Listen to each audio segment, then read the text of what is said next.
Baik teman-teman semua, mohon izin hari ini sengaja saya ingin bertatap muka ya, karena di pertemuan kelima ini yang akan kita bahas sangat penting ya, sangat penting, memerlukan penetrasi, memerlukan penjelasan. Karena di pertemuan kelima ini beda dengan pertemuan 2, 3, dan 4 yang bisa saya sampaikan dengan rekaman.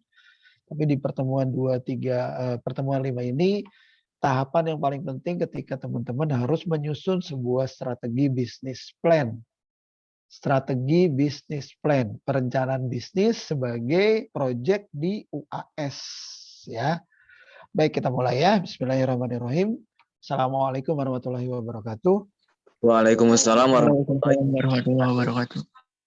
Oke, jadi kita mulai ya. Jadi sekali lagi untuk menghemat waktu karena ini materinya cukup padat ya, makanya mungkin cukup kaget ketika teman-teman 2 dan 3, 4 kemarin saya berikan recording, tapi di pertemuan ini adalah konsep keseluruhan. Sekali lagi ya, pertemuan 5 adalah konsep keseluruhan dari Islamic Entrepreneur. Bagaimana kita sebagai anak muda yang harus meneruskan perjuangan Rasulullah SAW dalam bisnisnya, dalam ekonomi umat Islam.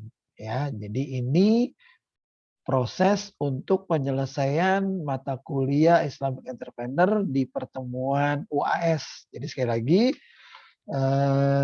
materi kuliah Islamic Entrepreneur nggak ada UAS ya, tapi teman-teman nanti mempresentasikan proposal bisnis yang dibuat secara berkelompok.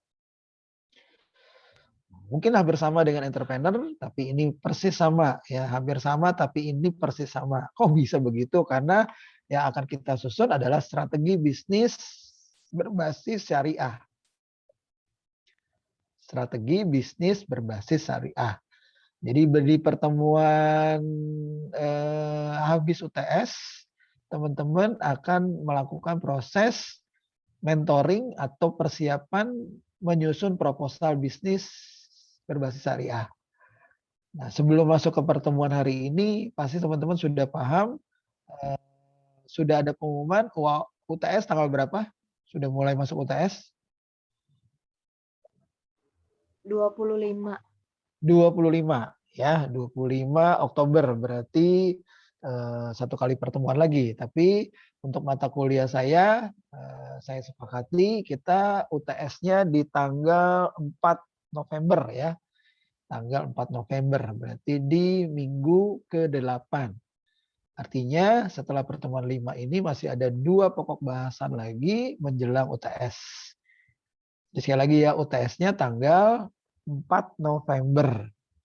Nah, UAS-nya kita nggak ada UAS ya. UAS-nya adalah teman-teman melakukan proses presentasi proposal bisnis secara kelompok. Ya, lalu nggak ada remedial ya. Yang ada adalah kalau teman-teman proposal bisnisnya ternyata dinilai nggak layak, ya teman-teman ngikut di kelas bawahnya lagi ya. Oke, kita masuk ya. Jadi hari ini kita akan belajar merencanakan bisnis model syariah. Ya, apa itu bisnis model syariah? Atau yang akan kita buat praktisnya adalah kita akan belajar bisnis model kanvas. Bagaimana membuat proposal bisnis berbasis syariah. Saya nggak tahu di mata kuliah entrepreneur ini sudah diberikan atau belum. Sudah disampaikan belum untuk perencanaan model bisnis di mata kuliah entrepreneur, teman-teman? Sudah belum? Rifana atau Risma atau yang lain? Di mata kuliah kewirausahaan sudah pernah disampaikan belum materi tentang bisnis plan? Belum Pak, masih membahas tentang mimpi kalau di kewirausahaan. Masih mimpi. Lama bener mimpinya. Jangan kelamaan mimpi, harus segera action ya. Oke, kalau belum kebetulan ya, jadi saya masuk lebih dahulu. Oke, cekidot ya, kita mulai ya. Mahasiswa jadi pengusaha sebelum wisuda. Menjadi pengusaha, wirausaha, entrepreneur, apapun namanya adalah sebuah pilihan, dan pilihan itu ada di tangan Anda sekarang. Jika Anda seorang mahasiswa dan memiliki banyak impian menjadi pengusaha atau pembisnis muda, Bergabunglah bersama kami, jadi pengusaha sebelum wisuda. Oke, jadi pengusaha sebelum wisuda. Artinya di mata kuliah atau di kampus Latan sama Siro ada 2 mata kuliah yang basicnya sama, yaitu kewirausahaan. Yang satu kewirausahaan murni, yang satu kewirausahaan berbasis Islamik. Makanya mata kuliah Islamic Entrepreneur.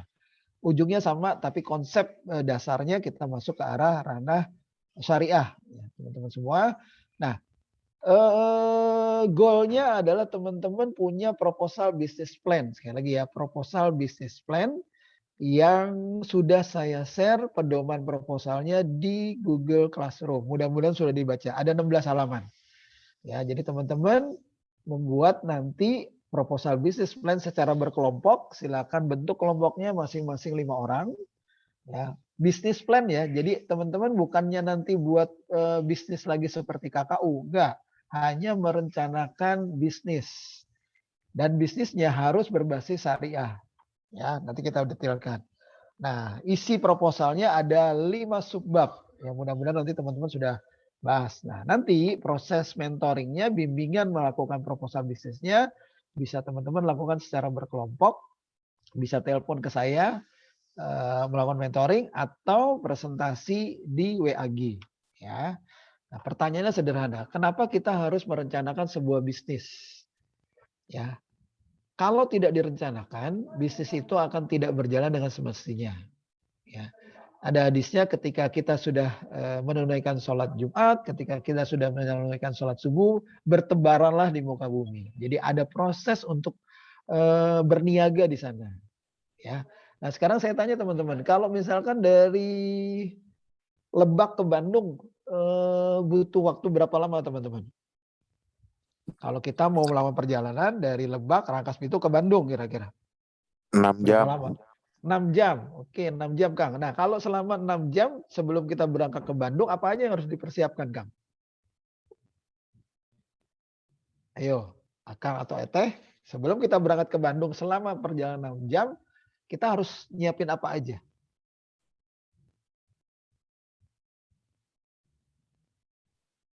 Ayo. Kendaraan. Perbekalan, Pak. Perbekalan, kendaraan. Oke, sip. Ya, kalau teman-teman mau melakukan perjalanan dengan kendaraan umum, berarti teman-teman harus siapkan ya perbekalan ya. Lalu harus siapkan e-tiketnya. Karena kan harus pakai e-tiket. Anda harus naik kereta misalkan, naik kereta dari Rangkas misalkan turun ke Tanah Abang, dari Tanah Abang ke Gambir. Kenapa? Karena dari untuk kereta cepat ke Bandung berangkatnya dari Gambir. Nah, berarti kan Anda harus melakukan proses perencanaan. Kalaupun naik kendaraan pribadi, berarti teman-teman harus menyiapkan kendaraannya, bensinnya, termasuk e-tolnya. Begitu juga perencanaan nanti akan berhenti di rest area kilometer berapa. Bayangkan perjalanan yang 6 jam aja harus direncanakan sedemikian rupa. Bagaimana kalau kita merencanakan sebuah bisnis yang nanti bisa menjadi masa depan keluarga kita, masa depan teman-teman dibanding kalau kita mencari kerja. Sekali lagi teman-teman di luar sana banyak kakak kelas Anda yang masih nganggur ya, masih berharap mencari kerja. Sekali lagi persaingan mencari pekerjaan sekarang sedemikian rumitnya dan sedemikian sulitnya. Nah, di Latamsa sudah diberikan 2 mata kuliah berbasis kewirausahaan. Harapannya adalah teman-teman bisa melakukan eksplorasi kompetensi teman-teman untuk menyelenggarakan, mengeksekusi bisnisnya. Pak, kita sudah belajar kemarin di KKU. Oke, itu KKU itu praktek dagang namanya, belum praktek dalam bentuk bisnis. Yang namanya bisnis nggak bisa berjalan seperti itu ya. Kalau yang namanya bisnisnya jalan, teman-teman bisa jalan-jalan. Kalau Risma masih jualan tapi masih ditungguin, itu namanya bukan bisnis, itu namanya pedagang. Ya, Muhammad Aminuddin punya usaha tapi usahanya masih ditungguin aja di rukonya, itu namanya pedagang bukan pebisnis. Yang disebut sebagai pebisnis adalah ketika bisnisnya jalan, teman-teman sebagai owner bisa jalan-jalan. Itu baru yang disebut sebagai bisnis yang otomatis. Nah, berikut alasan kenapa teman-teman harus merencanakan bisnis berbasis syariah. Yang pertama adalah meletakkan fondasi dalam mengembangkan bisnis. Fondasi ini penting ya. Fondasinya berbasis apa? berbasis ekonomi syariah atau berbasis ekonomi yang fundamental seperti biasa, globalis. Lalu yang kedua, meyakinkan investor. Kenapa? Karena dalam bisnis ada istilah teman-teman yang namanya BOTOL. Ya. Fondasi ya, ada yang namanya BOTOL. BOTOL, mudah-mudahan teman-teman sudah pada paham ini. Bisnis optimis pakai tenaga orang lain. Nah, dengan adanya proposal, teman-teman bisa meyakinkan orang lain untuk bekerja sama dengan teman-teman. Itu namanya botol. Ya, Dini, Risma, Minudi, dan yang lain-lain nggak mungkin punya bisnis dijalankan sendiri. Itu namanya Superman atau Supergirl. Bisnis itu harus punya yang namanya super team. Berarti kita harus mengajak orang lain bekerja sama dengan kita. Jadi pakai yang namanya botol. Bisnis optimis pakai tenaga orang lain. Jadi bukan tenaga kita. Makanya orang lain supaya bisa yakin bekerja sama dengan kita, butuh yang namanya proposal supaya dipelajari. Bisnis juga butuh yang namanya investor. Investor artinya apa? Idenya namanya bodol ya. Bisnis optimis, tapi duitnya orang lain. Jadi dalam bisnis nggak harus melulu pakai uang sendiri teman-teman. Dalam bisnis yang cerdas, yang berbasis syariah, seperti Rasulullah yang teman-teman sudah pelajari di pertemuan ketiga, bahwa kita bisa mengandalkan kepercayaan orang lain. Kita bisa mengandalkan investasi dari orang lain. Namanya bodol, BODOL. Nah, supaya orang lain bisa percaya sama kita, nah supaya bisnis kita amanah menjalankan invest dari orang lain, makanya harus disiapkan investasi tersebut dalam bentuk proposal. Ya, sampai di sini paham ya bagaimana pentingnya sebuah proposal bisnis. Jadi yang namanya bisnis bukan ujuk-ujuk teman-teman beli kompor, teman-teman beli bahan baku terus goreng sana, goreng sini, itu bukan bisnis namanya. Itu baru dagang. Jadi teman-teman harus merencanakan baik-baik dalam bentuk proposal. Saya lanjutkan slide berikutnya teman-teman. Nah, lalu yang direncanakan itu apa teman-teman? Nah, yang direncanakan adalah ini teman-teman. Jadi yang direncanakan proposal bisnis itu fungsinya ada 5. Sekali lagi fungsinya ada 5. Yang pertama adalah mengukur kompetensi teman-teman semua. Berkelompok berlima nih, core kompetensinya ada di mana? Jangan pernah membuat bisnis ya. Di Islam sudah ada hadisnya ya. Sebuah masalah akan rusak ketika diserahkan sama yang bukan ahlinya. Jadi ketika teman-teman merencanakan sebuah bisnis, pahami kompetensi Anda masing-masing. Jadi proposal bisnis itu tujuannya adalah untuk mengukur core kompetensi Anda. Kompetensi Anda ada di mana? Ada di kuliner, ada di fashion, atau ada di jasa, atau ada di bisnis syariah yang lainnya. Yang pertama, paham ya? Jadi sekali lagi, jangan membuat proposal bisnis yang tidak berdasarkan kompetensi teman-teman. Yang kedua, fungsi proposal itu untuk apa? Untuk mengukur, merencanakan. 1 tahun ke depan, 2 tahun ke depan, 3 tahun ke depan, bisnisnya mau seperti apa. Karena dalam syariah, tidak boleh melakukan sebuah kegiatan yang mubazir. Contoh misalkan, sekarang saya tanya teman-teman semua, KKU yang kemarin sudah dipraktekkan masih jalan atau berhenti? Ayo. Berhenti, Pak. Berhenti.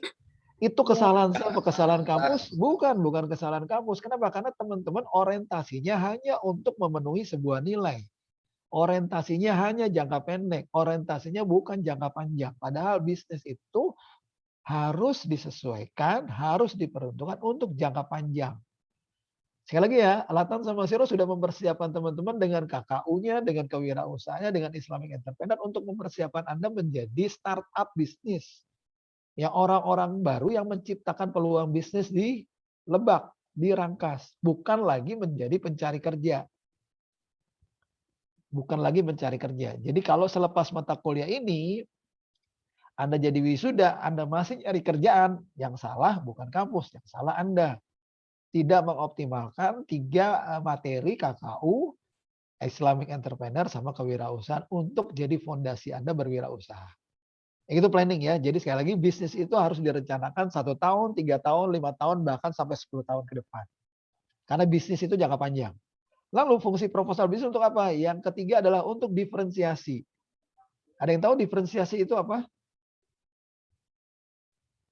Diferensiasi adalah sebuah perbedaan. Jadi dalam bisnis itu, kenapa harus ukur diferensiasi sesuai dengan kompetensi? Yang pertama, cari bisnis itu harus yang be the first. The first.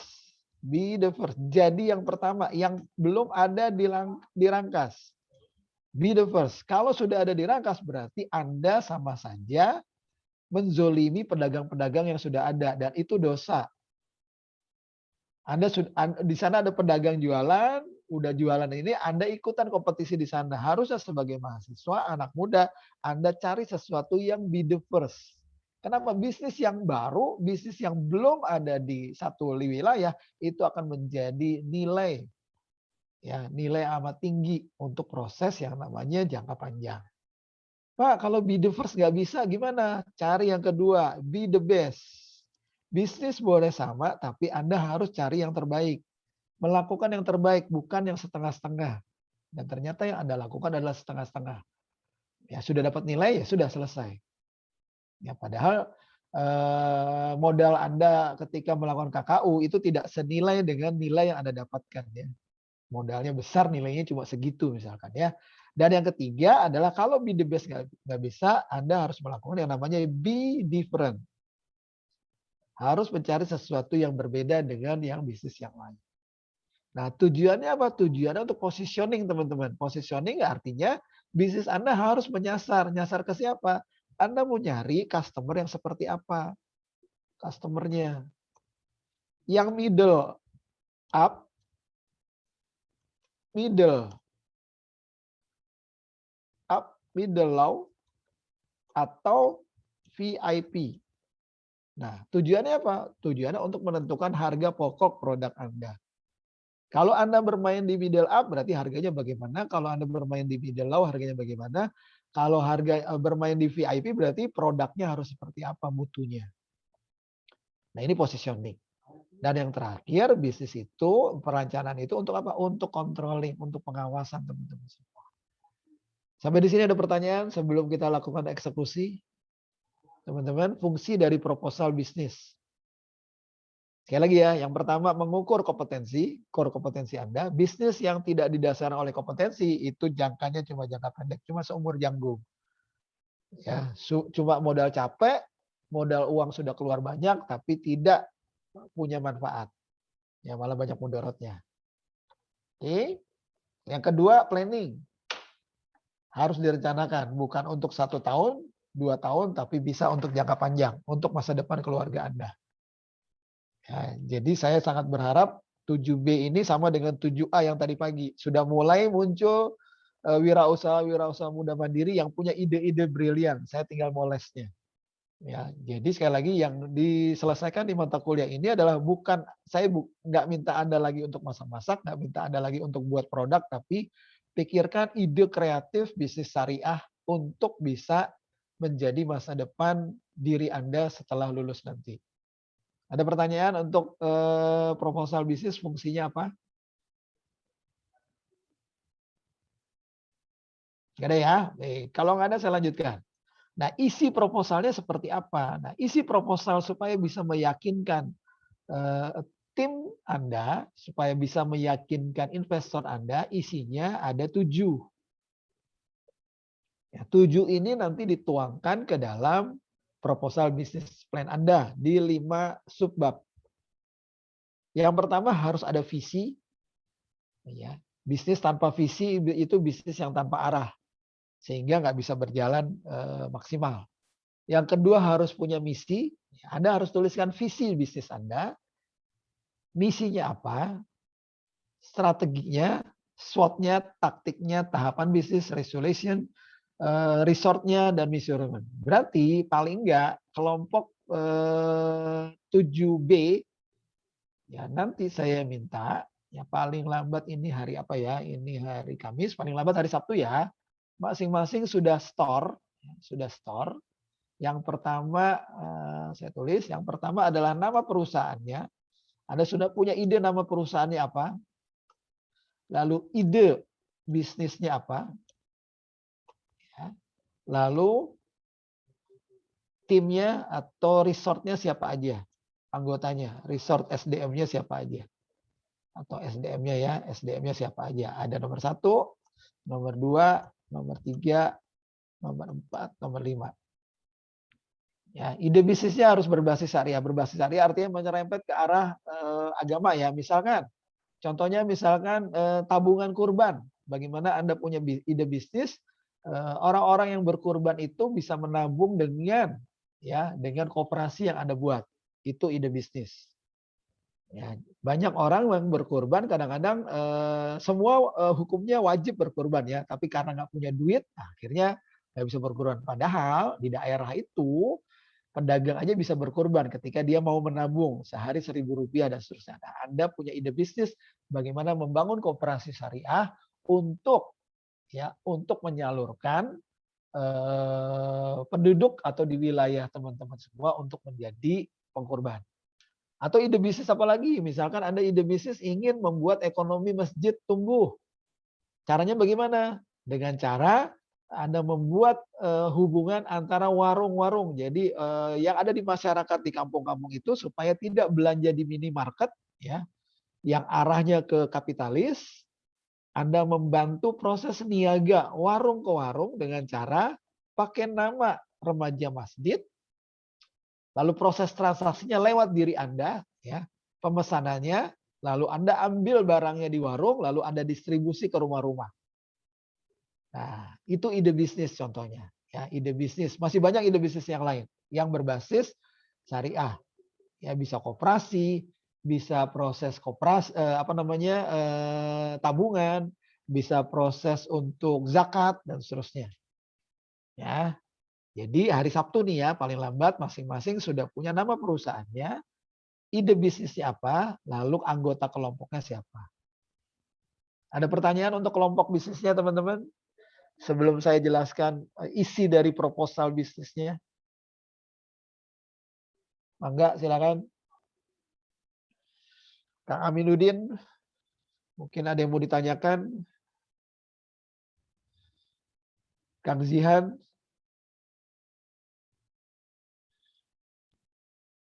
Oke, nanti Kang Zihan tolong koordinasi ya kelompoknya ya. Kang Zihan Akbar dikoordinasi kelompoknya, kita akan membuat proposal bisnis. Ya, mentoringnya Anda bisa koordinasi dengan saya. Siap, Pak. Oke, ada pertanyaan teman-teman yang lain tentang pembentukan kelompoknya?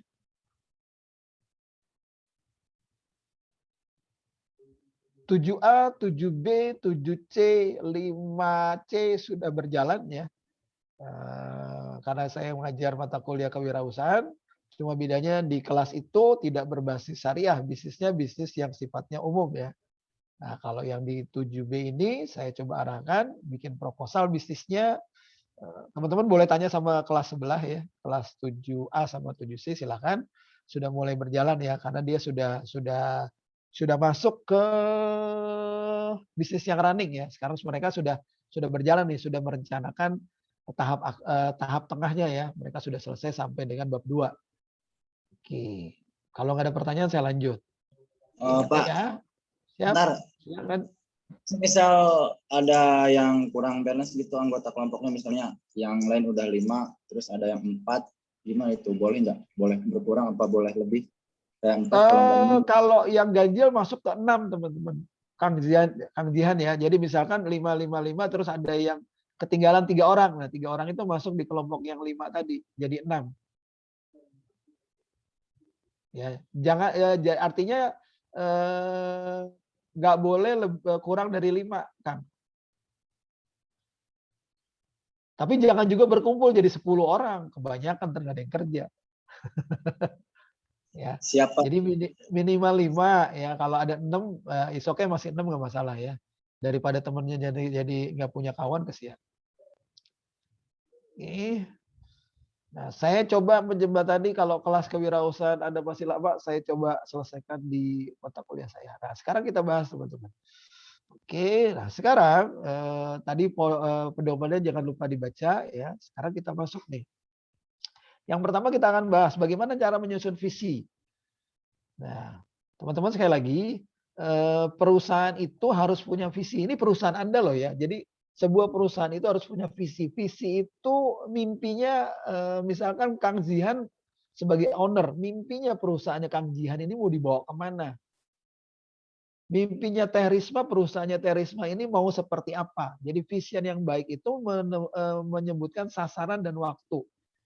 Jadi bisnisnya Kang Zihan, bisnisnya kelompoknya Teh Risma, bisnisnya kelompok Teh Heti ini, bisnis ini mau sampai kapan dan di mana. Misalkan bisnisnya Teh Risma ini akan menjadi sebuah usaha perusahaan misalkan bank sampah. Ya, idenya bank sampah misalkan. Bank sampah syariah di Lebak. Menjadi satu-satunya bank sampah di Lebak yang berbasis syariah pada tahun 2022. Nah, itu namanya visi Teh Risma. Ya, menjadi bank sampah. Bank sampah itu kan Anda akan jadi pengepul. Jadi sampah itu akan dikelola oleh teman-teman semua. Dari pengepul-pengepul nanti mereka kita barter dengan uang. Ya, mereka jadi misalkan dikumpulkan bank sampahnya dibarter dengan voucher listrik misalkan. Dibarter dengan voucher pulsa misalkan. Nah, sampah tadi kemudian dikelola. Nah, jadi ada hulu sama hilirnya. Nah, visinya apa? Perusahaannya mau sebesar apa, mau terlihat seperti apa, dituliskan oleh teman-teman semua. Harus tersurat, nggak boleh tersirat.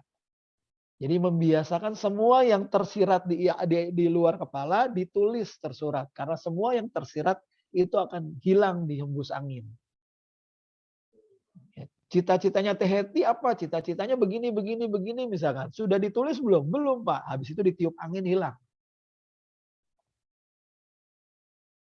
Kang Jihan misalkan. Kang Jihan sudah punya keluarga, sudah punya istri? Kang Jihan? Belum, Pak. Nah, istrinya sudah tergambar belum visinya Kang Jihan? Mau istri seperti apa? Kok senyum-senyum, Kang?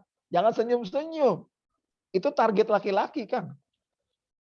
Kalau cuma belum cuma visi aja, cuma di luar kepala, di atas kebayang-bayang, habis itu ditiup angin hilang, Kang. Ke bawah sampai terminal tuh anginnya. Harus ditulis real karakternya seperti apa, begini, itu namanya vision. Ya, setelah visi perusahaan, tuliskan juga misi. Misi itu adalah langkah. Jadi kalau tadinya misalkan Teh Naila atau Teh Risma ingin buat sebuah perusahaan bank sampah berbasis syariah di Lebak yang dipercaya oleh masyarakat di sekitar Lebak pada tahun 2022, itu berarti visinya. Ya, atau sebagai koperasi berbasis syariah yang akan menyalurkan membantu untuk menyalurkan, bukan menyalurkan ya, membantu untuk menabung kurban ya pada tahun 2022. Nah, itu sebagai visinya. Nah, misinya apa? Misinya berorientasi terhadap apa? Langkahnya untuk mengarah ke sana. Oke, sampai di sini teman-teman, visi dan misi sudah bisa paham ya. Jadi mulai pertemuan-pertemuan berikutnya kita akan ngebahas tentang proposal bisnis Anda sambil berjalan. Jadi bukan sekedar sebagai teori ya, tapi juga praktek. Nah, visi sama misinya nanti dilengkapi dengan hadis atau kutipan ayat suci Al-Quran supaya bisa meyakinkan investor. Ya, sesuai dengan bisnis yang Anda bangun. Baik, kalau nggak ada kita masuk ke yang ketiga. Di proposal bisnis harus menuliskan nilai-nilai dari bisnis Anda, nilai-nilai luhurnya, core value-nya. Core value-nya seperti apa? Ya, misalkan core value-nya biasanya nilai-nilai luhurnya berbasis Islam misalnya. Core value perusahaan yang dibangun oleh Teh Rifana, core value-nya adalah akhlak. A-nya itu amanah, K-nya itu kompeten, H-nya itu harmonis, L-nya itu loyal, A-nya adaptif, dan K-nya kolaboratif. Supaya apa? Supaya core value ini dipahami oleh seluruh tim ketika nanti perusahaannya Teh Rifana menjadi besar, seluruh SDM yang ada di perusahaannya Teh Rifana paham core value-nya. Oh, kami harus amanah, kami harus kompeten, kami harus harmonis, kami loyal, kami adaptif, dan kami kolaboratif. Ya, jadi teman-teman ini lagi diajarkan bagaimana membangun sebuah perusahaan milik sendiri, bukan bekerja atas perusahaan lain. Ya, sekarang tergantung teman-teman mau punya perusahaan sendiri atau masih maunya kerja sama orang lain. Itu pilihan ada di teman-teman semua. Atau contoh yang lain misalkan, core value-nya apa? ARIF, Arif misalkan. Ambil kata-kata tadi ya, ada misalkan tadi akhlak, ada arif. Arif itu singkatan dari apa misalkan? Bahwa perusahaannya Teh Rifana ini adaptif, responsif, inovatif, dan futuristik. Nah, dijelaskan tuh. Adaptifnya bagaimana, responsifnya bagaimana, inovatifnya bagaimana, futuristiknya seperti apa. Oke, sampai di sini ya. Ada pertanyaan teman-teman? 3 dulu ya. Visi, misi, sama core value. Teman-teman tuliskan dulu aja. Pak Yulikus nanti kalau salah gimana? Salah itu manusiawi teman-teman. Gak ada orang yang belajar langsung benar. Sekarang saya tanya sama Kang Aminuddin. Kang Aminuddin tahu penghapus nggak, Kang? Kang Amin.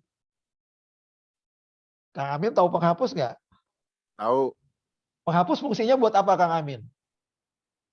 Buat menghapus. Nah, artinya manusia nggak boleh takut salah, Kang Amin. Kenapa? Karena salah bisa Betul. dihapus. Gitu.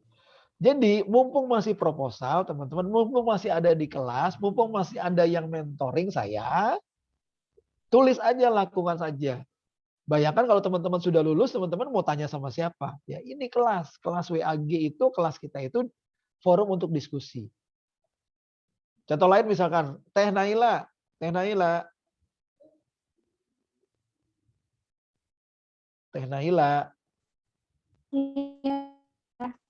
Aduh putus-putus. Atau yang nggak putus-putus udah Teh Rifana. Iya, Pak.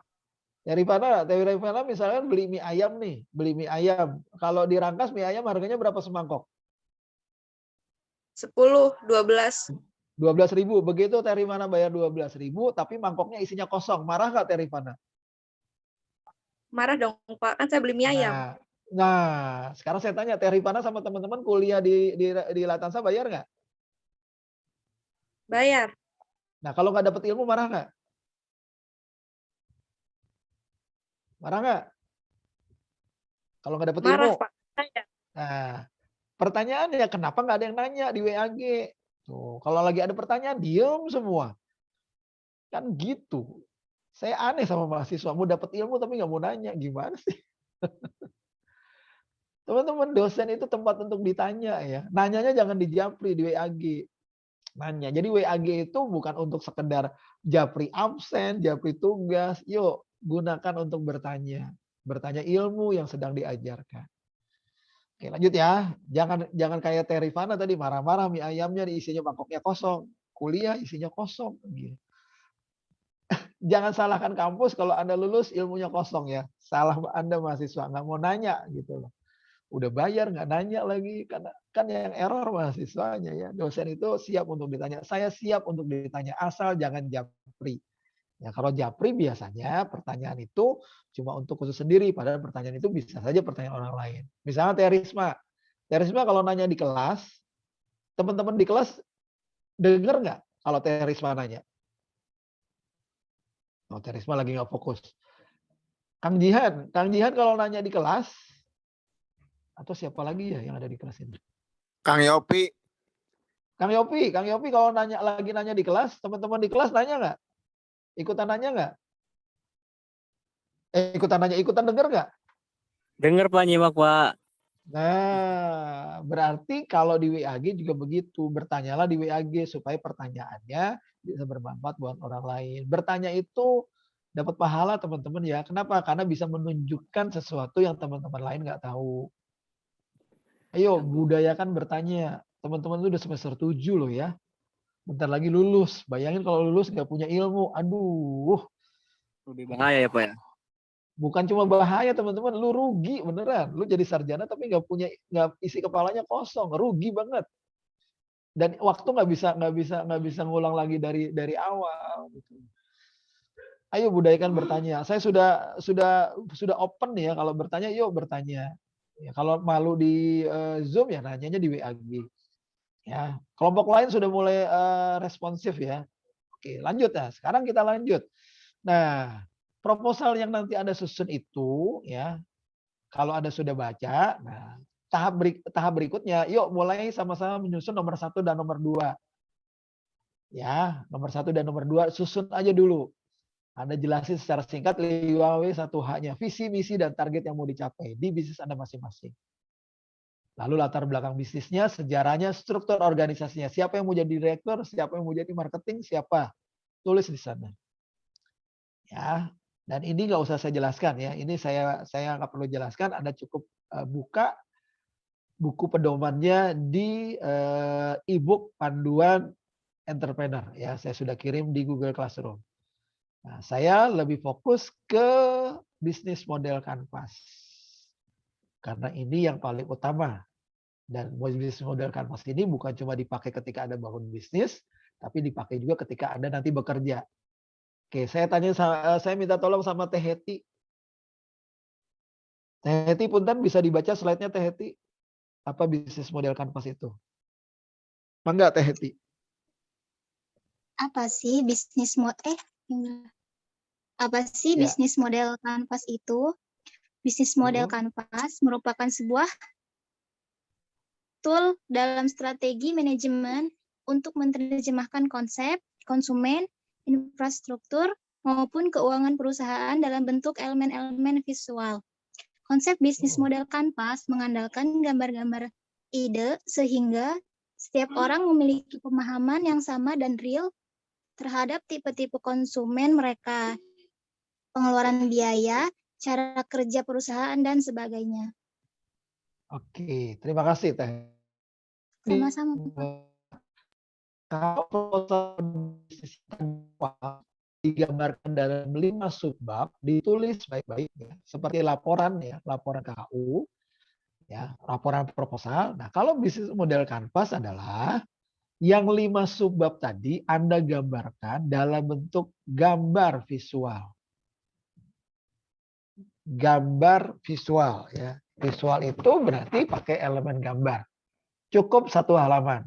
Nah, kayak gimana? Kayak gini teman-teman. Nah, ini namanya bisnis model Canvas.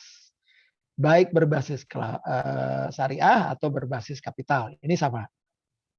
Ya. Nah, ini fungsinya banyak teman-teman. Nanti kalau teman-teman sudah mulai kerja di perusahaan, lalu teman-teman diminta membuat konsep bisnis model Canvas juga harus pandai. Jangan sampai begitu diminta tolong sama supervisor, sama manajer Anda untuk bikin BMC, bisnis model Canvas, baik berbasis syariah atau berbasis kapitalis, tapi teman-teman masih bingung, bisnis model Canvas kayak gimana? Ya, nah sekarang teman-teman perhatikan di gambar ini. Ini ada 9 elemen, 9 kotak. Ya, 9 kotak. Dibagi menjadi 2. Kotak sebelah kanan tanda panah warna merah, dan kotak sebelah kiri tanda panah biru. Jangan sampai salah nanti ketika teman-teman mempresentasikan, baik di dalam proses sidang skripsi, maupun sidang proposal bisnis, maupun ketika teman-teman bekerja di perusahaan. Ya, yang warna merah ini orientasinya eksternal. Eksternal itu berarti orientasinya adalah dengan yang ada di luar perusahaannya teman-teman. Eksternal. Ya, siapa saja? Konsumen berarti. Jadi orientasinya adalah mengarah ke konsumen. Sementara yang warna biru orientasinya kalau merah eksternal berarti yang biru ini adalah internal. Internal berarti yang berhubungan dengan siapa? Orang-orang yang ada di dalam perusahaan teman-teman. Sampai di sini ada pertanyaan. Saya pelan-pelan banget nih ya, karena ini penting banget dan manfaatnya bukan cuma ketika teman-teman presentasi bisnis dengan investor, tapi ketika teman-teman nanti bekerja di sebuah perusahaan, diminta merencanakan bisnis model kanvasnya perusahaan. Ya. Makanya saya harus jelaskan di sini. Ya, sekali lagi ada 9 komponen yang digambarkan dalam satu halaman. Jadi sekali lagi cuma satu halaman, satu lembar. Jadi yang tadinya proposalnya 5 bab dipindahin dalam satu gambar. Bayangkan kan, simple, ringkas, sederhana. Ada 9. Dibagi 2, kanan dan kiri. Yang kanan warna merah, tanda panah merah, itu khusus menggambarkan hubungan dengan eksternal. Hubungan dengan konsumen. Yang warna biru, yang berhubungan dengan internal. Yang ada di dalam bisnis kita. Lanjut ya. Oke, sekarang kita mulai. Oke, ada 9. Nah, cara menjelaskannya teman-teman, perhatikan nomornya. Jadi menjelaskannya itu urut dari tengah 1. Jadi jangan sampai teman-teman nanti ketika kerja di perusahaan, jelaskan bisnis model kanvas. Teman-teman mulainya dari nomor 7. Diketawain sama orang. Mulainya dari nomor 1. Nomor 1 adanya di mana itu teman-teman? Di kiri, di kanan, atau di tengah? Di tengah, Pak. Yes, mulai dari tengah. Ya, ini unik ya. Ini unik cara menjelaskan. Jadi kalau teman-teman nggak paham, akan sangat bingung nih. Kok di tengah ya? Oke, nanti kita bahas ya. Dari 1 langsung pindah ke 2. 2-nya ada di pojok kanan. Jadi yang kita jelaskan adalah yang berhubungan dengan eksternal dulu. 1, 2, 3, 4. Eksternal. Setelah 1, 2, 3, 4, berikutnya internal. 5, 6, 7. Baru bagian bawah 8, 9. Kita mulai ya. Kita mulai dari yang pertama. Yang pertama adalah proposal bisnis Anda BMC itu. Yang pertama Anda harus menjelaskan yang di tengah itu adalah, what do you do? Coba di spelling bareng-bareng apa? What do you do? Apa? What do you do? Sampai monyong-monyong tuh mulut. What do you do? Apa what do you do? Artinya di sini teman-teman menjelaskan kamu mau bikin apa di situ. Jadi kalau bahasa ekonominya value proposition. Jadi nilai manfaat apa yang Anda tawarkan kepada konsumen di kotak nomor 1. Hal-hal apa yang membedakan bisnis Anda dengan bisnisnya orang lain. Sampai di sini ada pertanyaan. What do you do? Lu mau ngapain di sini? Jadi ketika orang baca ini, orang tahu, oh bisnis yang Kang Yopi bangun tuh nilai manfaatnya ini. Gitu. Tanpa dia buka-buka halaman yang lain, dia langsung paham di sini. Value proposition. Paham di sini ya? Oke, teorinya begini teman-teman. Teorinya value proposition adalah sederhananya. Value proposition itu menggambarkan nilai jual produk atau jasa Anda sehingga konsumen memilih perusahaan Anda daripada dia memilih perusahaan orang lain.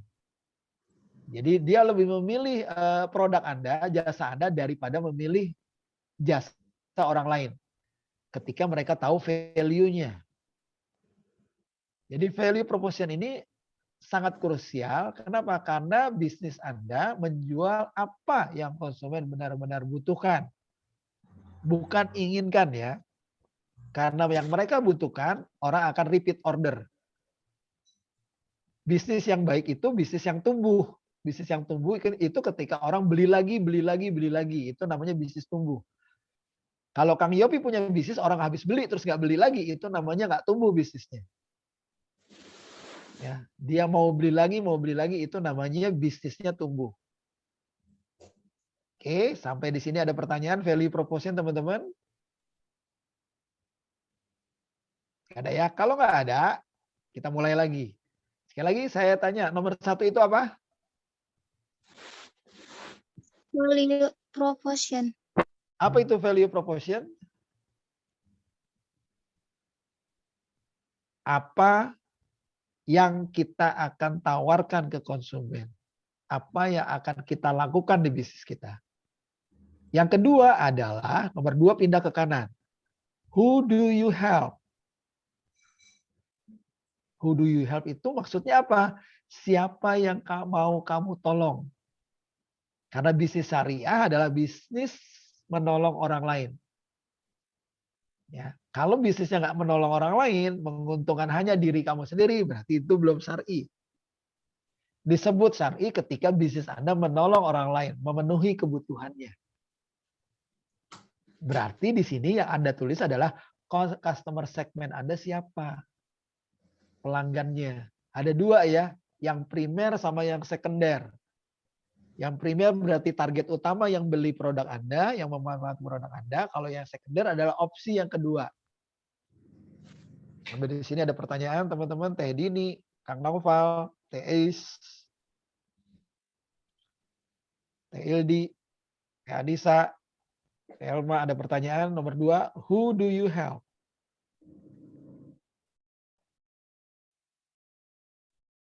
Ada ya. Jadi sekali lagi nomor 1 adalah kamu mau apa yang kamu tawarkan untuk konsumen. Yang kedua adalah siapa yang mau kamu tolong. Who do you help? Definisinya customer segment adalah value proposition yang pertama tadi saling berkaitan erat dengan segmentasi konsumen. Ya. Ada ya segmentasi konsumen tadi ada yang middle low, ada yang middle up, menengah ke atas, ada yang menengah ke bawah. Middle low berarti menengah ke bawah, middle up berarti menengah ke atas atau VIP. Target konsumen Anda siapa? Ya. Bagaimana cara mengetahui secara spesifik konsumen-konsumen Anda? Nah, ini customer segment. Oke. Lanjut ya. Oke, saya tes lagi. Atensi Anda. Nomor 1 tadi apa, teman-teman?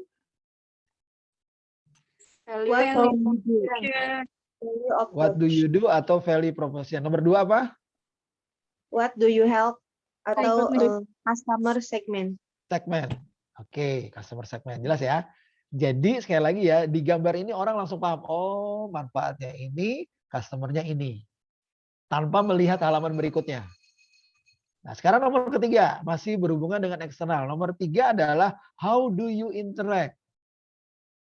Bagaimana Anda berinteraksi dengan konsumen Anda? Atau customer relationship. Kalau bahasa anak mudanya apa ya? Bagaimana Anda PDKT? Pendekatannya gimana dengan consumer? Kalau tadi customernya sudah disebutkan, yang Anda tolong siapa? Yang berikutnya adalah bagaimana Anda berinteraksi dengan mereka. Ya, jadi customer relationship itu jadi tadi setelah Anda menentukan value proposition dan segmentasi konsumen, selanjutnya Anda memahami konsumen Anda dengan cara Anda harus mendekati mereka. Baik secara personal maupun by phone. Biasanya menggunakan yang namanya media sosial.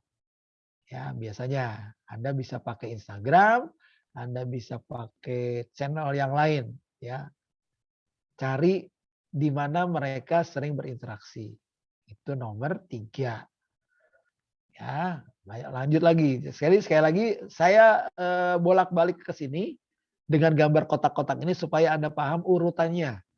Karena pengalaman saya begitu saya melakukan interview sama karyawan yang diminta tolong untuk jelasin dong proposal bisnis yang mau kamu bangun, mulainya dari nomor 7 rata-rata.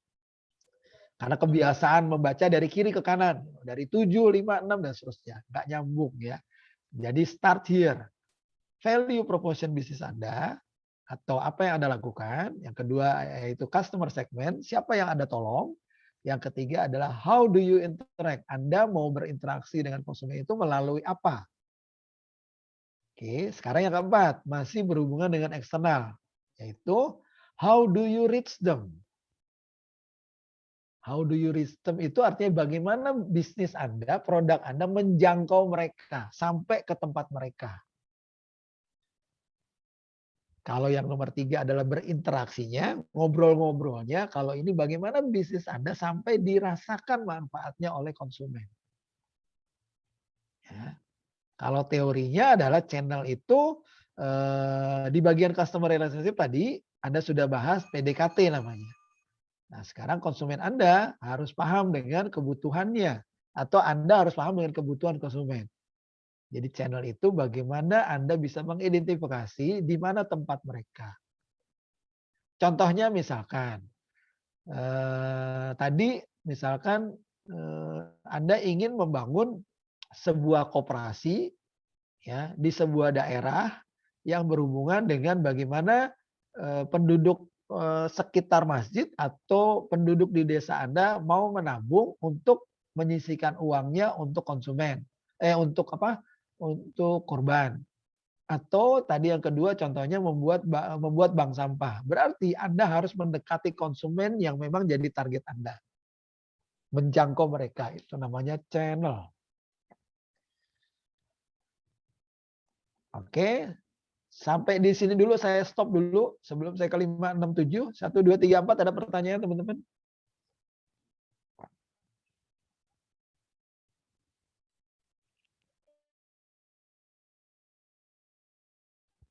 Mangga yang mau tanya 1, 2, 3, 4.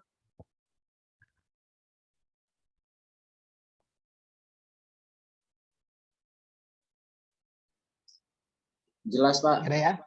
Oke, jelas. Kalau jelas saya tanya sama Teh Nita. Halo Teh Nita. Teh Nita open mic 1 kali. Iya, Pak. Ayo Teh Nita, nomor 1 apa tadi Teh? What do you do? Apa sih? Apa itu Teh? Apa itu Teh? What do you do?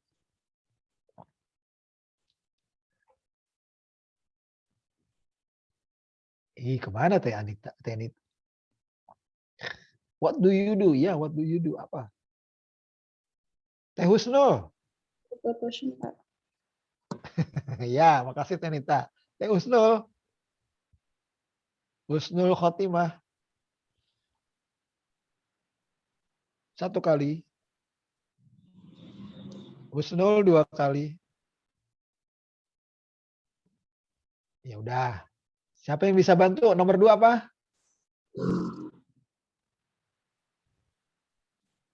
Customer segment, Pak. Ya, keren. Nomor 3. Nomor 3 apa? Customer relationship. Customer. Wih, pinter. Alhamdulillah. Nomor 4. Channel. Ya, distribusi channel. Oke, sudah paham ya? Jadi 1, 2, 3, 4 ini berhubungan dengan customer Anda. Ya, sekali lagi 1, manfaat apa yang ditawarkan ke konsumen. Kedua, siapa konsumennya. Ketiga, bagaimana Anda berinteraksi dengan konsumen. Dan yang keempat adalah bagaimana Anda menjangkau konsumen. Nah, sekarang yang kelima. Jadi 1, 2, 3, 4, 5, 4 selesai, Anda geser ke 5. Jangan ke 9 dulu ya. Ke 5. 5 berarti kita masuk ke elemen internal. Nah, ya. 5 ini adalah how do you do it? Bagaimana Anda bekerja dalam bisnis Anda? Tuh, ya. How do you do it? Anda bekerjanya apa di sana? Key activitiesnya apa? Kalau garment berarti Anda mulai dari mulai pengukuran, pembuat desain, menjahit, packing dan seterusnya. Nah, itu ditulis tuh key activitiesnya. Aktivitas utama dari bisnis Anda apa? Ya, kalau bank sampah berarti mulai dari pengepul, ya, lalu menimbang, lalu barter, pengepul dan seterusnya. Nah, itu ditulis. How do you do it? Ya, itu yang nomor 5. Jadi nomor 5 itu teorinya adalah key activities adalah kegiatan Anda, aktivitas bisnis Anda yang dijalankan sehari-hari agar value-nya tercapai. Anda tulis tuh, Anda mau ngapain aja di situ, kerjaan Anda apa di situ. Ya, jadi orang jadi tahu, oh di bisnisnya Teh Heti ini kerjaannya A, B, C, D, E. Di bisnisnya yang dibangun Kang Aminuddin tuh aktivitasnya A, B, C, D, E. Nah, ditulis. Jadi orang paham di gambar key activities. Ya. Oke, itu nomor 5. Oke, lanjut ya. Mana nih? Jadi sekali lagi dalam bisnis model kanvas, ya sekali lagi ya, saya balikin lagi ke sini supaya Anda benar-benar paham banget. Ada 2 kelompok, eksternal yang ada di kanan berhubungan dengan konsumen, lalu internal yang ada di kiri yang berhubungan dengan aktivitas dalam bisnis Anda. Ya, sekarang kita lanjut ya. 1 sudah paham, alhamdulillah. 2 juga sudah paham segmen segmen customer-nya. Yang ketiga Anda sudah tahu bagaimana berelasinya. Yang keempat sudah tahu bagaimana Anda menggunakan distribusi channel-nya, dan yang kelima Anda pahami aktivitas Anda. Yang keenam adalah what do you need? What do you need itu di perusahaan Anda butuh apa? Sebutkan sumber daya yang Anda gunakan untuk menjalankan usaha Anda. Anda butuh apa? Butuh ruangan. Ruangannya ukuran berapa? ditulis setelah ruangan ukuran berapa, terus ada berapa ruangan. Misalkan Anda butuh ruang meeting, Anda butuh ruang produksi, Anda butuh ruang customer service, ditulis berapa ruangan. Ruangannya ukuran berapa, terus berapa meja yang dibutuhkan, kursinya, terus butuh berapa komputer, ditulis di sana. Lalu di setiap ruangan harus ada AC. Nah, AC-nya berapa PK, ditulis lengkap sana semua. Apa yang Anda inginkan supaya bisnis Anda bisa jalan. What do you need? Key resource. Ya, ruangannya. Terus Anda butuh apa lagi? Misalkan listrik pasti. Nanti sudah ada AC, sudah ini, listriknya nggak ada. Butuh listrik. Itu namanya what do you need. Nomor 6 ya. Jadi sebelum menjalankan bisnis, Anda sudah membuat sketsa, merencanakan. Anda butuh ruangan seperti apa, lokasinya di mana disebutkan. Jangan nanti proposalnya lokasinya di kampus. Ya, kampus itu bukan lokasi bisnis Anda. Kampus itu lokasi belajar Anda. Ya. Sampai di sini nomor 6 ada pertanyaan, what do you need?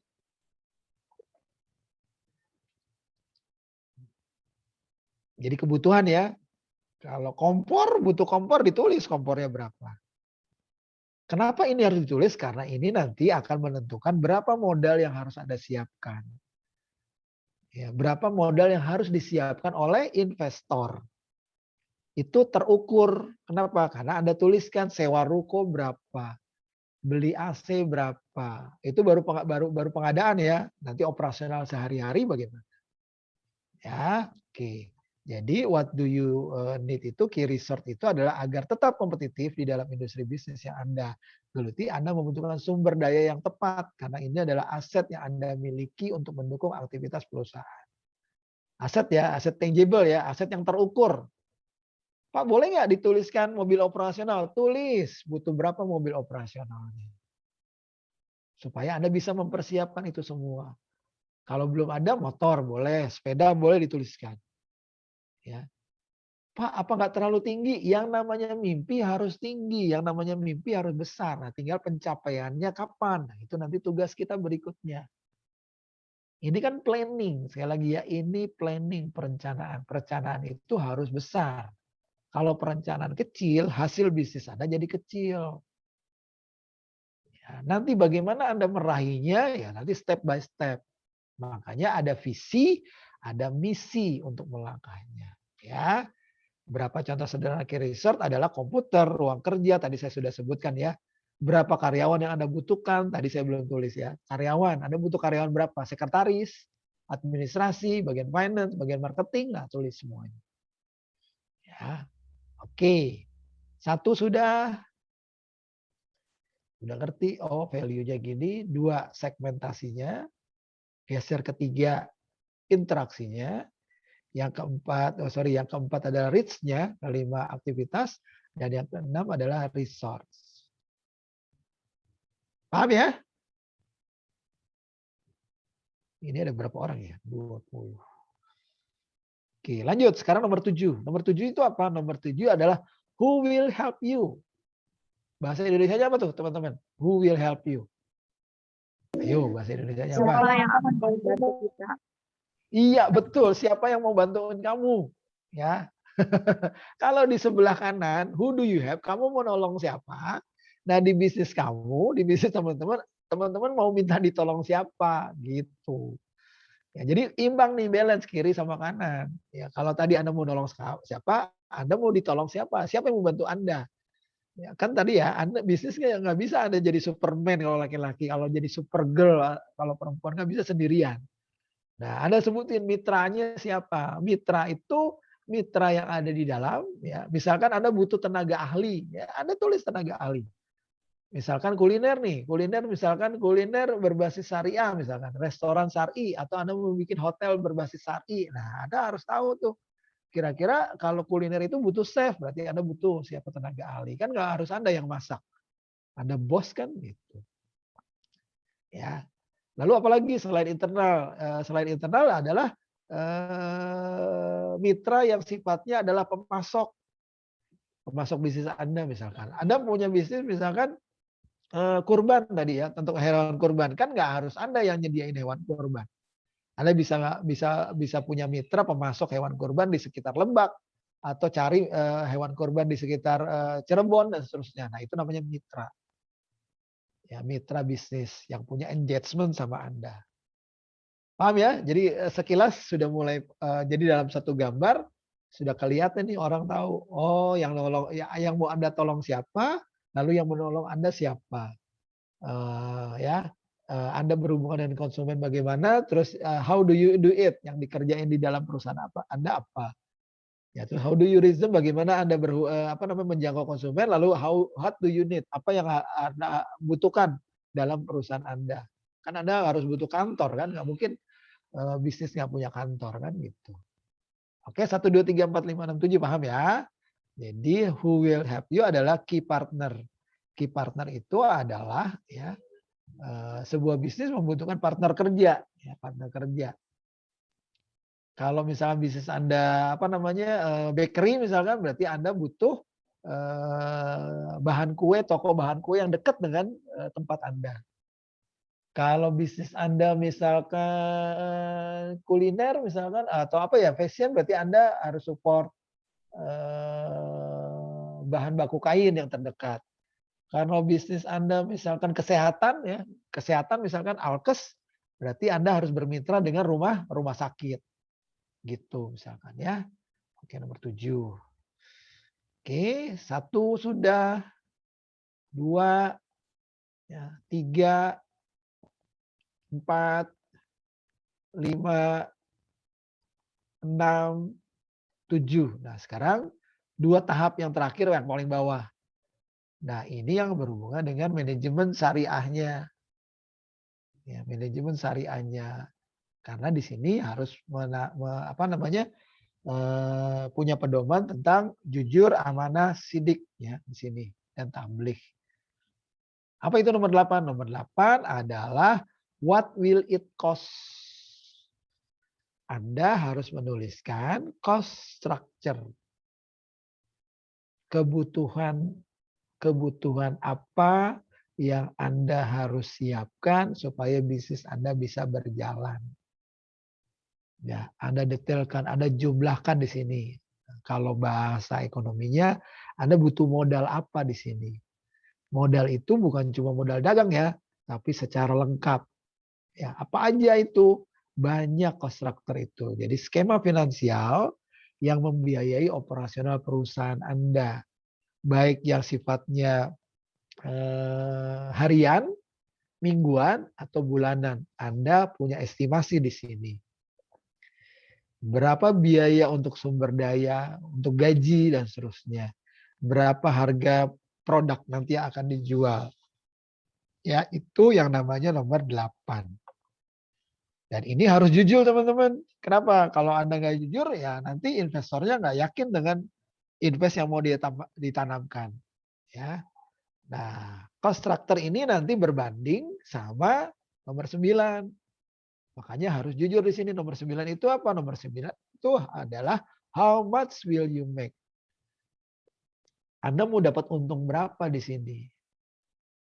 Berapa yang akan Anda dapatkan di bisnis Anda? Revenue stream-nya. Nah, makanya ada di nomor 89 supaya bisa di-compare. Kalau cost structure-nya misalkan 1 miliar, revenue stream-nya berapa di sini? Bisa tutup modal nggak? Gitu di sini. Ya, ratusan juta, di sini berapa puluh juta misalkan ya. Nah, jadi revenue stream itu adalah teorinya setiap perusahaan membutuhkan aliran pendapatan. Ya, cash flow namanya untuk bisa menjalankan aktivitas sehari-hari. Bisa dari penjualan, bisa dari dividen atau hasil bagi atau lain sebagainya ya. Itu dituliskan. Nah, jadi bisnis model canvas ini efektif buat teman-teman untuk menerapkan, menggambarkan rencana perusahaan dalam peta bisnis secara terstruktur. Kenapa? Karena menggunakan gambar, teman-teman. Nah, ini kesimpulannya. Baik, materi hari ini ada pertanyaan, teman-teman? Dari 1 sampai dengan 9. Ya, silakan ditanya karena pekan depan teman-teman langsung praktek ya. Jadi pekan depan masing-masing kelompok tolong mempresentasikan nomor 1 sampai nomor 9 ini dulu ya. Jadi kelompok yang sudah dibuat Pekan depan harus ngejelasin tuh nomor 1 apa, nomor 2 apa, 3 apa, 4 apa, 5 dan seterusnya. Minggu depan ya. Di awal sebelum masuk materi diminta menjelaskan ini dulu, skema bisnisnya. Silakan yang kurang jelas, mangga ditanyakan. Saya tunggu ya. Kita masih ada waktu banyak. 10 menit lagi atau 15 menit lagi sebelum saya tutup. Silakan teman-teman. Dari nomor 1 sampai nomor 9, Anda sudah punya gambaran mau buat apa, tolong dituliskan dalam bentuk skema BMC. Silakan Teh Husnul, Ildi belum kedengaran suaranya. Ildi Valen. Kang Aji. Pak boleh nggak pakai PowerPoint? Boleh, tapi tetap satu layar. Satu layar, tetap satu layar. Nggak boleh berlayar-layar. Ya, tetap satu screen. Jadi dari satu screen orang langsung paham. Silakan yang mau tanya sebelum saya closing. Kang Septian. Boleh, sudah Pak. penuh.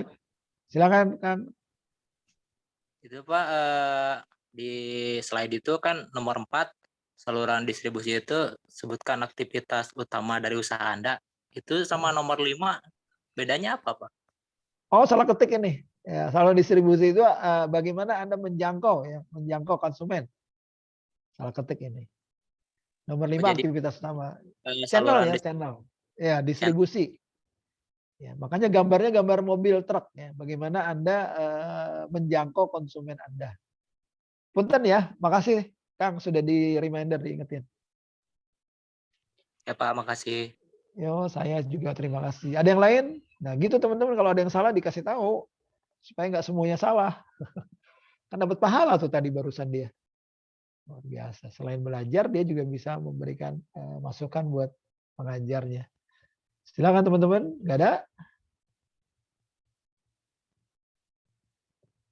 Oke, cukup jelas ya. Nah, sebelum saya tutup teman-teman, saya berikan beberapa contoh ya. Beberapa contoh kalau di BMC yang sudah pernah ada misalkan ya.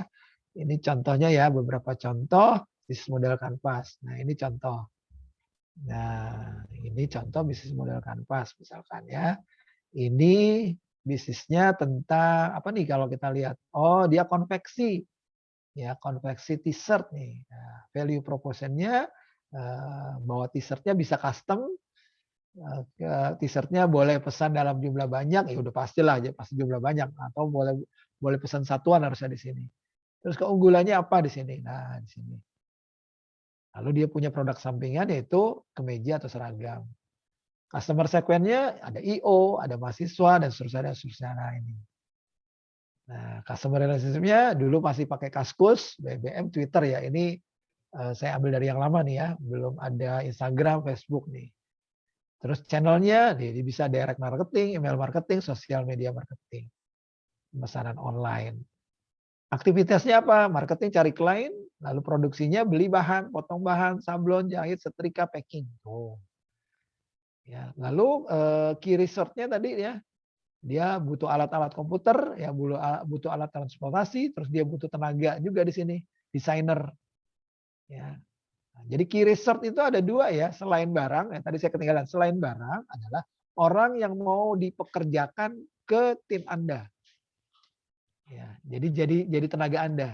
Kalau key partner ini, kalau Anda nggak mau ada karyawan dalam tim Anda bisa partner orang lain. Jadi diserahkan sama tukang sablon, diserahkan sama tukang jahit gitu.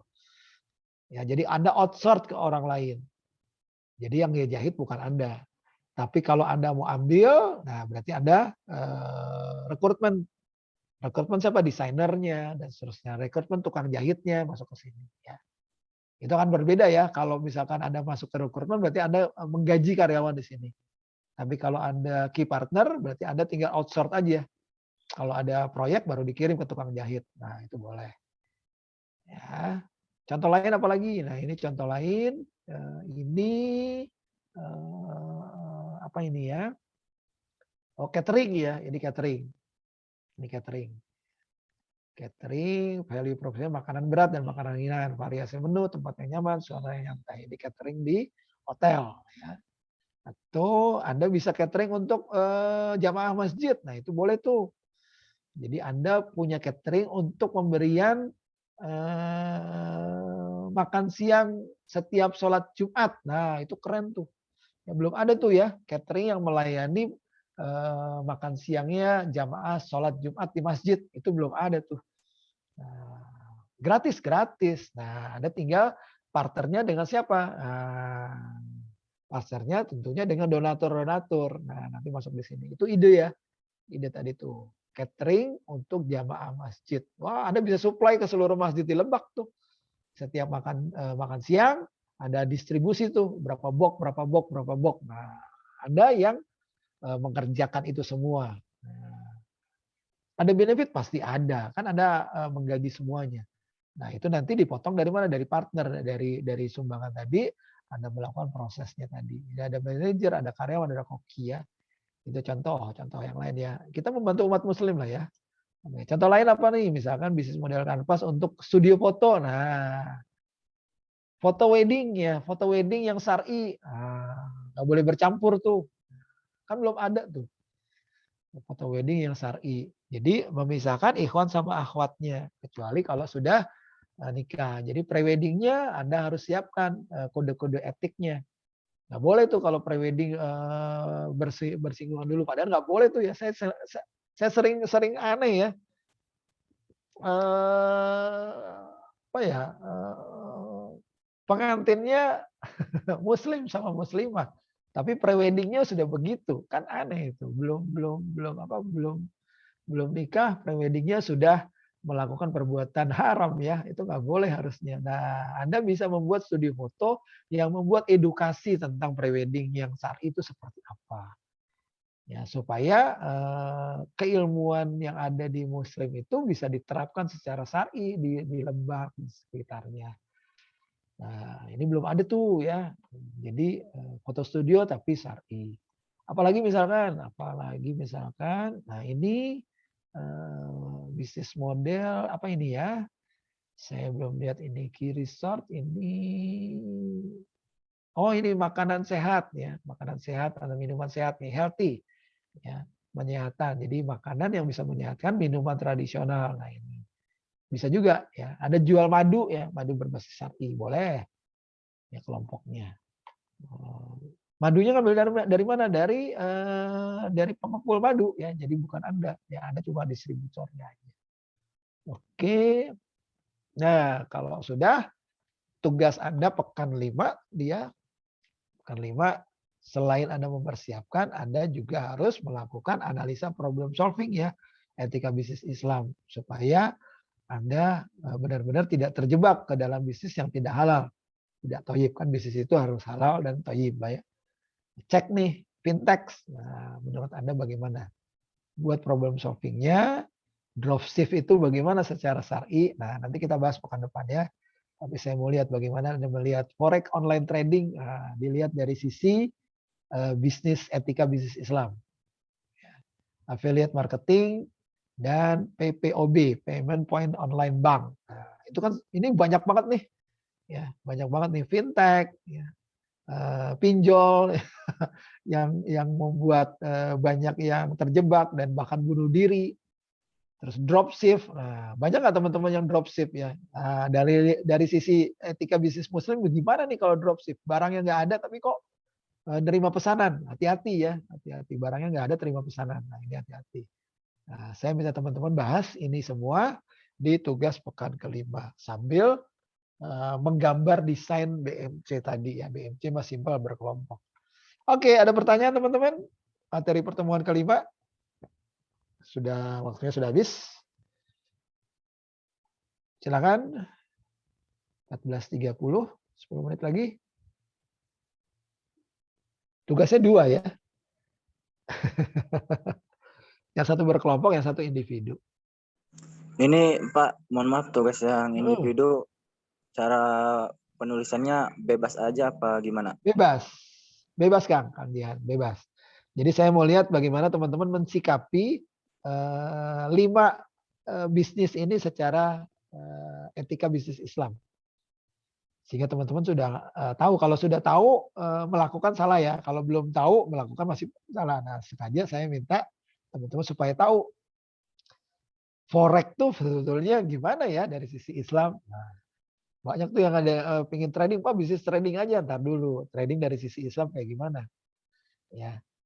Kan Rasulullah ngajarinya gimana. Nah, itu teman-teman harus sikapi dulu. Jangan sampai kita dapat uang halal, kata oh, halal nih Pak, halal, toyib enggak kan gitu. Halal belum tentu toyib juga teman-teman. Itu harus hati-hati ya. PPOB juga begitu ya. Baik. Cukup? Kosma gimana? Cukup? Mewakili teman-teman yang lain? Alhamdulillah cukup, Pak. Cukup ya? Baik, kalau cukup, terima kasih atas perhatiannya. Sekali lagi teman-teman ya, 2 mata kuliah kewirausahaan sama Islamic Entrepreneur ini, teman-teman coba jadikan batu loncatan supaya teman-teman tidak kehilangan arah ketika nanti teman-teman lulus wisuda. Saya bisa cerita seperti ini, saya bisa bicara seperti ini, karena saya sudah lahir lebih dulu dari teman-teman, dan saya sudah melihat banyak sekali sarjana-sarjana yang satu keilmuannya kosong, kedua keilmuannya penuh sih, terisi juga, tapi kompetensi di luar sana ternyata fightingnya luar biasa. Nah, kan ada yang namanya WWWW ya, daripada wira-wiri wae cari kerja, kenapa enggak mulai belajar bisnis semenjak sekarang lagi mata kuliah. Mulai dari teman-teman merencanakan proposal bisnis yang baik, supaya proposal ini bisa menjadi fondasi teman-teman untuk membangun bisnisnya nanti ketika lulus. Proposal bisnisnya sudah jadi, sudah ACC, dan sudah layak untuk bisa dijadikan pencarian modal buat investor ya. Sekali lagi, investor akan sangat tertarik untuk proposal yang baik. Dan kalau teman-teman beruntung, saya bisa bawa teman-teman untuk ikut lomba PKM ya.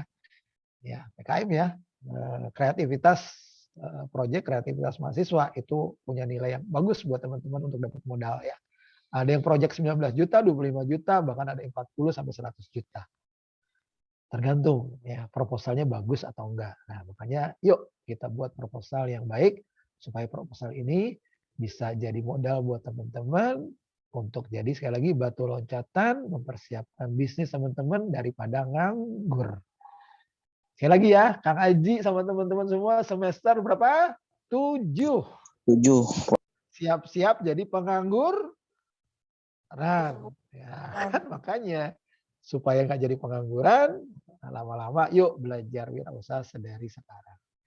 Oke, itu aja. Terima kasih. Sekali lagi jangan ragu untuk komunikasi di WAG ya, silakan. Jangan di Japri ya. Kalau Japri, punten ya, yang saya asuh bukan satu kelas, banyak kelas ya. Kalau di Japri, jawaban teman-teman bisa, pertanyaan itu bisa ketimpa sama pertanyaan yang lain, dan kalau saya jawab belum tentu teman-teman yang lain bisa membacanya. Kadang-kadang pertanyaannya sama, si A sama si B, lebih baik gunakan WAG untuk komunikasi. Begitu aja, terima kasih atas perhatiannya, tetap semangat, tetap siapkan masa depan Anda, karena Anda adalah mahasiswa semester 7 yang siap-siap untuk jadi apa, bukan jadi pengangguran ya, jadi sesuatu yang bisa bermanfaat buat orang tua ya. Terima kasih. Wabillahi taufiq wal hidayah. Wassalamualaikum warahmatullahi wabarakatuh. Waalaikumsalam warahmatullahi wabarakatuh. Udah hilang tapi